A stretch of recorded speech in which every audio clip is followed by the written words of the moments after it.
right, I'm at the DoubleTree. I've got to undo my car. There's the departures. We're going to Las Vegas or Lost Wages. I got a cookie. I got the free cookie and they gave me hot water for my tea. So my flight's delayed by 30 minutes. So I'm not in that much of a hurry. It's only 5:30. And then my Zoom has been postponed to Thursday. So that's fine. And yeah, the bar and grill is getting busy with everyone, I guess, is having their happy hour drinks. I don't know. I don't do any of that stuff. I got to drive a van later. So yeah, so let me... Oh, Doha. That's where my dad lived. My dad lived there until he passed away 23 years ago. Las Vegas Spirit. My flight's... No, oh, no. 9:30? 9:31 is now at 9:55. So we're the only one that's delayed on the entire board. Of course. Of course it is. Hopefully... It's only going to be a 30-minute delay. That means that I'll get me in at about 11:30 p.m. And I already called the Hampton Inn to tell them that I might be a little bit late, so they're fine with that. So, okay, it's March 10th, 72 degrees, and I'm out of here. Let me go get my stuff. It's funny, I know about 5 or 6 people that use this parking lot when they travel, so I'm like, I should do a lap and see if I see any of my other friends. Because it's only like $5. It's like cheaper than parking spot. Actually, we like the parking spot a lot better. I mean, this is the best. Actually, this one and the Holiday Inn are really great, but the parking spot is covered, so it's going to get kind of toasty. But I think I'm in the shade mostly, like most of the day. So here I am. Okay, let me get my stuff and go chill for a couple hours before I have to head to the airport. The next shuttle is at 6, so I might go at 6.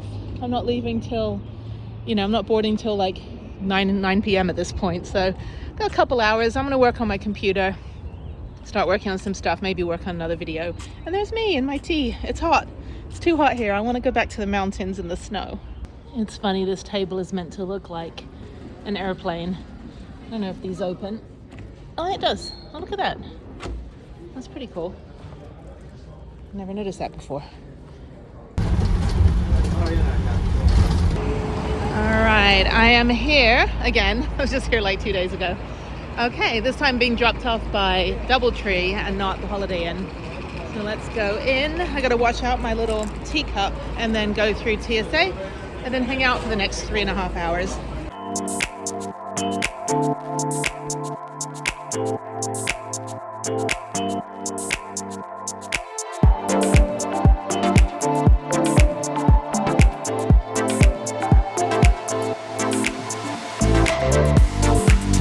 Part of the government cuts is that TSA pre-check isn't open at most of the airports that I'm going to now, including this one, so I have to go in the peasant line.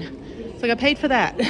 So yeah, so I've got to wait. All right, apparently it's on the other side, which is a first. Anyway, all right, let me go down here.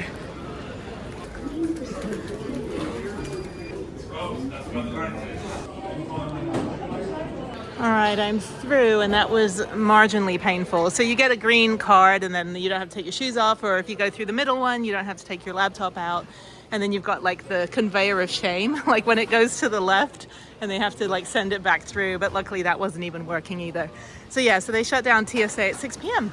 It's a good thing I got over here early. I've got plenty of time, so I'm gonna go over here to these comfy chairs. And this is good to know. I need to scope out if I'm gonna sleep here. In 2 weeks when I fly in through Hobby and then have to fly out at like 5 a.m. the next day. So this is fine. I'll sit here, there's plugs. I've got 3 hours. And Starbucks now doesn't make chai frappuccinos anymore unless they charge you like extra money. So, okay. Oh, there we go. All right, I went through TSA with this other guy who like felt my pain. I was just like, man, I paid for this shit. Why am I going through the peasant line? Okay. Oh, it smells like fried eggs, which is putrefying. All right, let me sort all this mess out and sit down for a bit. I would like a frappuccino, but now I've got to figure out which one to get that doesn't have coffee. I think I'll just do vanilla. Anyway, there's Houston. There's El Tiempo, which is a Houston staple, which is actually pretty good if you feel like eating 2 pounds of fajita meat. And then charge everything. I don't think I need to. Where's my phone? Oh, I'm holding it. I'm so out of it. Oh my God. And just proof of life, how out of it I am. I'm so tired right now. Anyway, I'm gonna chill. I might get a frappuccino at Starbucks over there. I have to get a different flavor, like maybe a mocha without the coffee or vanilla without anything. So it'll taste like ass. I don't have chai. I just washed my coffee cup and they won't fill it without charging me for hot water, so I didn't bring any extra tea. And that's it. So I've got a long night, and yeah, I got to figure out, I can't like sleep on here. I probably could, but I'll probably sleep around the corner if I have to sleep here overnight. If they let me in at midnight when my flight leaves the next day. So I don't know, we'll figure it out. Okay.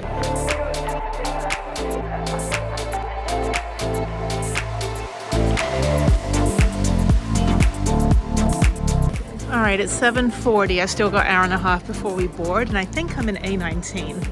Let me go over. Nowhere to sit. Let's see. Yeah, Las Vegas, 9:31. All right, I'm gonna go find somewhere else to sit for a minute because I've got an hour and a half, and it's very busy over here. Let's see. Yeah, it looks like we're back on time. It's cold over here too. So anyway.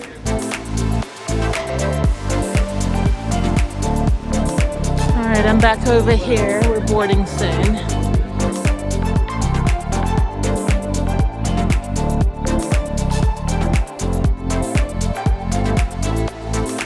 All right, I'm back in Vegas and it is about 10:30, and I'm gonna go to the shuttle, go to the van, and go to the mountains.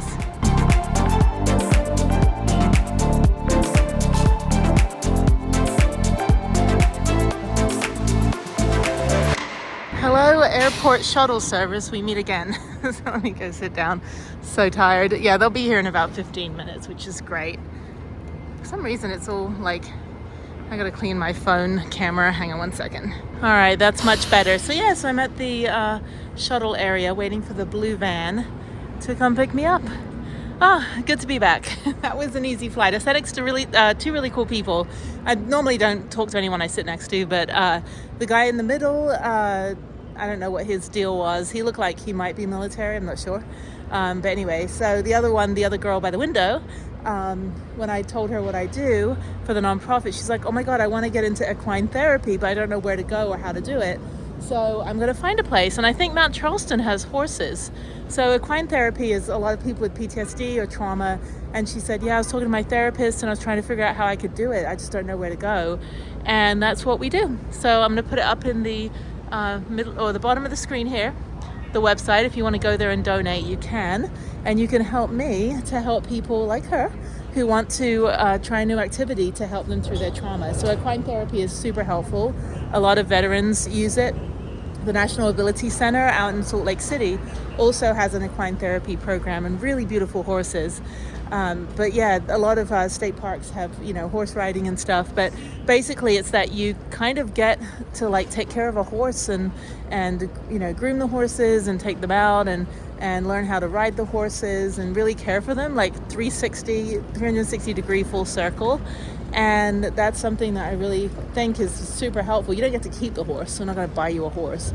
But the idea is that, we provide the ability for somebody like her to be able to do that activity without it being a detriment in terms of a cost to her, or that it's not going to be more traumatic for her to try to figure out how to do something like that. It's that we'll provide her the tools, we'll provide her the training, sponsor a horse so that she can have horses to take care of, and she will design her own therapy through that, but we'll give her the tools to get that program started. So yeah, unfortunately Salt Lake City is a little bit far from here and probably a bit of a treacherous drive on a normal basis, but there are horses up in Mount Charleston. There are mountains around here that aren't that far, and I'm guessing that there's probably some sort of program, especially now when it's not so hot. I don't know if there's really horse stuff going on here in Vegas, certainly not rodeo stuff, and she was coming back from the rodeo as well. And I was like, yeah, if you want to do rodeo riding, probably Texas. But there are places. I know there's places, not that far. I mean, Palm Springs, LA, 4 hours away. LA's got tons and tons of horses out in like the Hollywood Hills. I don't know how it is now with the fires, but like Sunset Ranch, where I did my horse riding trek by the Hollywood sign, that was really cool. I've never done that before. I've ridden horses through the Hollywood Hills, like independently, private owners, my friends that had horses, but I've never done like a group trek. So that was really fun. But yeah, like Sunset Ranch would be a amazing place for someone like her to be able to go work, you know, for a week or so and learn how to take care of the horses. But it has to be on a consistent basis, like a weekly basis or a monthly basis, in order for you to create the bond with the animal that you can, you know, really kind of get through your trauma and know that it's kind of like a service animal. You can have a service horse. That's also a thing. You can bring a service horse to some national parks and many state parks if you have a service horse. You can bring it on the trail. But yeah, there's a lot of trail riding, but Sunset Ranch is a phenomenal place, and they're always looking for, you know, volunteers or people to care for the horses. So yeah, equine therapy, but it has to be a proper program understanding what PTSD and trauma is. It's not just like somebody's like, oh, I can't be bothered to care for my horse, let me get a bunch of traumatized people to do it for me. That's not really what it is. Anyway, okay, so I'm gonna wait now. I'm gonna sit down for a bit, even though I've been sitting for 3 hours. I watched a movie on the plane. It was good, and I'm ready to just get back to the mountain and go to bed. So I should be there hopefully by just after midnight. I'm sleeping in tomorrow, and I'm going indoor rock climbing at the Nevada Climbing Center. They open at 10, so I'll come back into town. I got to do laundry. I'll probably do it tomorrow, catch up on that, and then I have to figure out New York, what I'm going to do there. I'm going to take the smallest bag with me and probably wear the same clothes for like 3 days. So we'll figure it out. Oh, and the bad thing is I'm flying Southwest, so I can bring 2 massive bags with me, but I'm going to be spending the first full day straight from the airport walking around New York City, and I don't want to be lugging my luggage. And the second thing is, on the last day, I'm going to be walking around New York City until like 2 o'clock when I have to go to the airport. So I don't also want to be lugging luggage around, but I will bring a gift for my host. I spoke to her today, and she's super cool. So yeah, super excited. She teaches writing skills for those that learn English as a second language. And so I'm going to get her a couple gifts for that. I think that's great. All right, I'm back at the Hampton Inn through the dog park. Actually, probably shouldn't walk through here. There's dog shit everywhere. Okay, and there's Prue. Hopefully she doesn't have a dead battery. For some reason, I keep thinking they somehow didn't unplug the fridge. There's my girl. Yay, there's nobody here. Nobody's parking. Anyway, there she is. I gotta go in through the side door and then off to the mountains. It's only 11 p.m., so that took no time to get off the airplane, get through ground transportation, wait 15 minutes for the really cool guy. I never have cash on me. I don't carry cash. So I have to like double tip next time I see him. I'm so sorry. And there's a Spirit plane landing. There we go. I don't mind Spirit. It's a plane is a plane. I mean, it's just like a bus. I mean, half the time the plane is Jerry Springer and the other half it's Maury Povich. It's like, you are not the father. Anyway, Prue, my girl, what am I going to do for the next 2 weeks? Rock climbing tomorrow.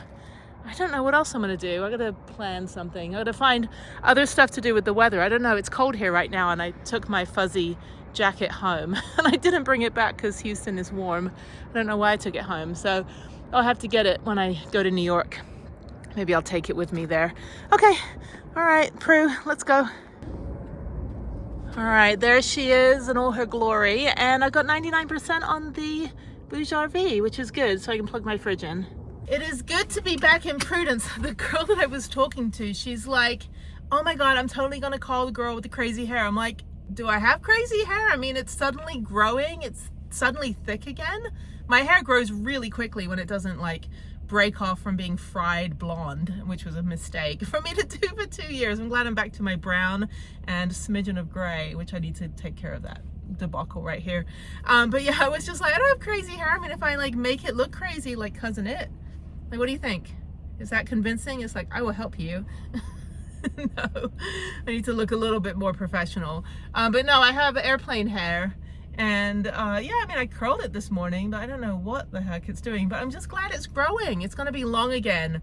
I want it super long. I have one of those like hair extension things that you see on TikTok. I ordered one and it looks really nice, except I can't get the back of it to like sit flush against my head, so it looks like I've got a hair extension.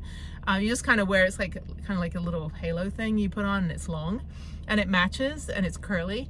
But if I wear a beanie hat, then it's fine. So I'll put it on one day. I'll wear it when it's like cold and I'm not gonna like sweat into it. But anyway, okay, I have a 40-minute drive. I've got enough gas. I should get more gas, but yeah, back in Vegas. I've just been sitting here for the last 10 minutes. So it is 11:36, I think. I don't know. because the clock might be wrong. So I'm on daylight savings time, and I left before daylight savings time happened. So I think Nevada, I think 11:36. That has to be right, because I got in at 10 something. It can't be midnight already. That'd be ridiculous. It's not 12:30 in the morning. Anyway, okay, let me turn this light off like that. So I'm all dark and foreboding. Thank you, Hampton Inn. I love you. I need to look at the map now. Okay, bye.